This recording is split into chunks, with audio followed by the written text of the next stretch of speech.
मुख्यमंत्री जिला अस्पताल में निक्षा मित्र अभियान के तहत सम्मान समारोह में हुए शामिल। मध्य प्रदेश को टीबी मुक्त कराने चले रहे अभियान के अंतर्गत कटनी जिला अस्पताल में टीबी मरीजों को रोग से लड़ने, समाज में टीबी के मरीजों के लक्षण को पहचान कर जिला अस्पताल तक लाने, उनके समुचित इलाज में सहयोग करने वाले निक्षा मित्र वॉलंटियर का सम्मान प्रदेश के उप मुख्यमंत्री राजेंद्र शुक्ल के द्वारा किया गया। आपको बता दें कि पूरे प्रदेश में टीबी के मरीजों की संख्या के आधार पर कटनी में अधिकांश मरीज पाए गए हैं। यदि आंकड़ों की बात करें तो 205 मरीजों की पहचान की गई है। सभी मरीजों की जांच कर इलाज जारी है और भी टीबी के मरीज दूरस्थ ग्रामीण क्षेत्रों में हो सकते हैं, जिनके लिए 100 दिवसीय अभियान चलाया जा रहा है। प्रदेश सरकार टीबी के मरीजों को समुचित इलाज निःशुल्क करवा रही और उनके पौष्टिक भोजन हेतु 1000 रुपए भी प्रदान कर रही है, परंतु आंकड़े भयभीत कराने वाले हैं। ऐसे में मध्य प्रदेश टीबी मुक्त अभियान बनाने जिला की स्वास्थ्य विभाग की टीम की कार्यप्रणाली हिल्लाचर नजर आती है, जबकि केंद्र सरकार प्रधानमंत्री नरेंद्र मोदी स्वयं टीबी मुक्त भारत बनाने इस अभियान पर बल दे रही है। प्रदेश के उप मुख्यमंत्री राजेंद्र शुक्ल आज कटनी प्रवास पर आए और चिकित्सकों से ताजा हाल जाना और स्वास्थ्य अमले को बेहतर कार्य करने के निर्देशित किया। वहीं कटनी जिले को मेडिकल कॉलेज की पुरानी मांग पर बोले कि कटनी को पीपी मोड पर मेडिकल कॉलेज स्वीकृत किया जा रहा है, जबकि कटनी वासी शासकीय मेडिकल कॉलेज की बात जो रहे थे। उप मुख्यमंत्री और स्वास्थ्य मंत्री ने निजीकरण के साथ पूंजी निवेश को बढ़ावा देने के उद्देश्य से सामाजिक संस्थाओं की सहभागिता के साथ पीपी मोड मेडिकल कॉलेज की जरूरत है प्रदेश को। कटनी से सुमित पांडे की रिपोर्ट।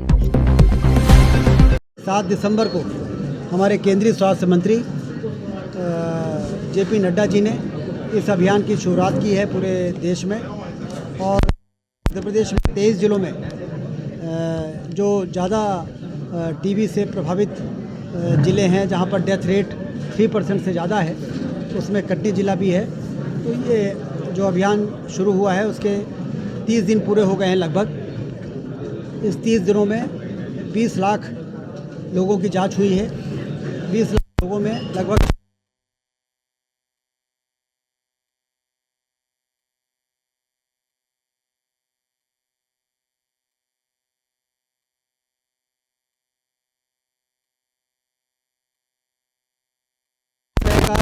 बास्केट बना के देने का जो संकल्प लेता है 6 महीने तक, उसको निक्षा मित्र कहते हैं। और टीबी के इलाज में दवाई के साथ साथ पोषण आहार का विशेष महत्व होता है। तो ये जो फूड बास्केट है, इसमें वो पोषण है जिसके आधार पर 6 महीने यदि उसको लेता है और दवाई लेता है तो टीबी मुक्त हो जाता है। तो आज आपने देखा यहाँ पर कि हमने टीबी चैम्पियन उनको कहा है, जो टीबी के बीमारी में फंसने के बाद फिर उससे ठीक हो जाते हैं, उनको टीबी चैम्पियन कहा है प्रधानमंत्री जी ने। तो टीबी चैम्पियन को भी हमने सर्टिफिकेट दिया। जो निक्षा मित्र बने हैं, जिसमें 7 साल की एक बच्ची है और एक 14 साल की बच्ची है, 13 साल की, वो निक्षा मित्र वो भी बने हैं, उनको भी हमने सम्मानित किया है। और जो हमारे प्राइवेट हॉस्पिटल्स हैं और नर्सिंग होम्स हैं, उन्होंने निःशुल्क उनकी जांच की है, एक्सरे किया है फेफड़ों की और स्पुटम की।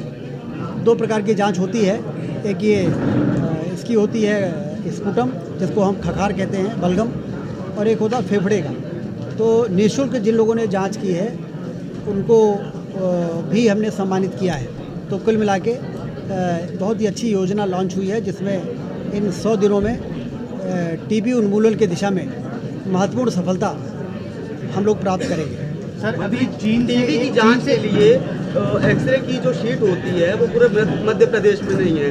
वो प्लेन कागज़ में निकाले, कैसे उसकी जांच होगी, कैसे उसके पकड़े जाएंगे? नहीं, जो आवश्यक जांचें हैं वो हो रही हैं और उसमें किसी भी प्रकार की कोई परेशानी शीट नहीं है। सर, मेरा कहना है पूरी शीट ही नहीं है, जिसपे फिल्म नहीं है। वो मैं बात करूँगा, क्योंकि यहाँ पे आप ये बात कर रहे हैं, अभी इसके पहले ऐसी बात कोई बात नहीं है। नया वायरस, सर, चीन से एक नया वायरस आया है HMPV, इसको लेकर मध्य प्रदेश सरकार किस तरह से तैयार है? पूरी तरह से अलर्ट है और भारत सरकार की एडवाइजरी आ चुकी है, हमें क्या प्रिकॉशन रखने हैं। अभी कोई बहुत परेशान होने की और पैनिक होने की ज़रूरत नहीं है, लेकिन फिर भी हमको अलर्ट रहना है। हमें आइसोलेशन वार्ड हमारे बने हुए हैं कोविड के समय में, उसमें उसको एक बार ठीक ठाक से देखने का निर्देश हो गया है। जो वो ऑक्सीजन वाले जो कंसंट्रेटर हैं वो भी पर्याप्त मात्रा में हर जगह उपलब्ध हैं, वेंटिलेटर्स हैं, उन सबको एक बार ठीक करने के निर्देश हो गए हैं। लेकिन किसी भी प्रकार के पैनिक होने की आवश्यकता नहीं। कटनी जिले की बहुत पुरानी मांग है, पूर्व मुख्यमंत्री से लेकर साथ विधायक जनप्रतिनिधि और स्वास्थ्य मंत्री प्रभारी मंत्री से, जिले में मेडिकल कॉलेज आज तक आधार में लटका हुआ है, आज तक मांग पूरी नहीं हुई। मुझे आपको बताते हुए प्रसन्नता है कि कटनी जिले में मेडिकल कॉलेज पीपीपी मोड में देने के टेंडर हो गए हैं।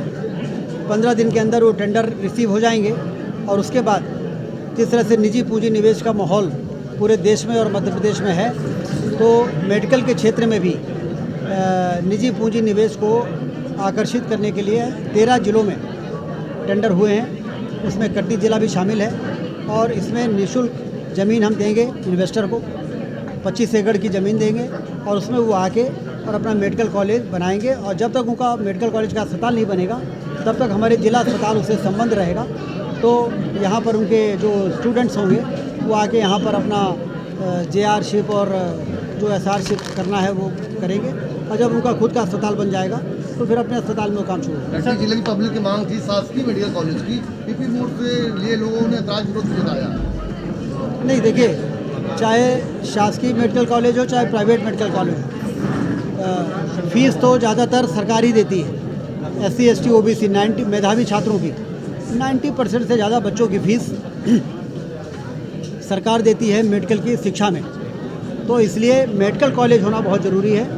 मेडिकल कॉलेज पीपीपी मोड में भी हमको बनाना इसलिए ज़रूरी है क्योंकि हमें निजी पूंजी निवेश को आमंत्रित करके और हर सेक्टर में इस क्षेत्र को का विस्तार करना है। सर, बात की जाए तो आदिवासियों को लेकर सरकार आगे कार्य कर रही है, लेकिन कटनी जिले का बड़वारा का झरेला, जमुनिया और बरही का जो बिचपुरा है, यहाँ पर आदिवासी जमीनों को खोदा जा रहा है उत्खननकर्ताओं के द्वारा।